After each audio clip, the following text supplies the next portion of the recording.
এই মুহূর্তে আছি Nasipur rail bridge line, Azimganj Murshidabad link line. আসছে ওয়াক 12 মালগাড়ি, খালি এমটি মালগাড়ি নিয়ে কাশিমবাজার রেল স্টেশন ছেড়ে এখন মুর্শিদাবাদ হয়ে নসিপুর রেল ব্রিজ থেকে বেরোচ্ছে। দেখতে পাচ্ছেন সেই অসাধারণ ভিউ।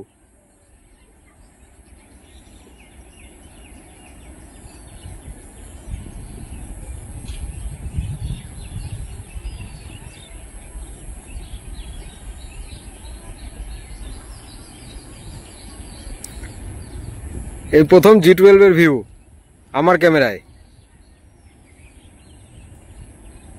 আর এইভাবেই একদিন আমি জলপাইগুড়ি রোড শিয়ালদা হামসফর যেটা প্রথম চালু হয়েছিল সেই ট্রেনের কিন্তু ভিউটা তুলেছিলাম। ঠিক অসাধারণ লাগছিল। আজকেও ওয়াক 12 এর ভিউটাও কিন্তু তার থেকে কিছু অংশে কম নয়। দেখতে পাচ্ছেন WG12 কাশিমবাজার রেল স্টেশন থেকে আনলোডিং কমপ্লিট করে এই মুহূর্তে আজিমগঞ্জের পথে।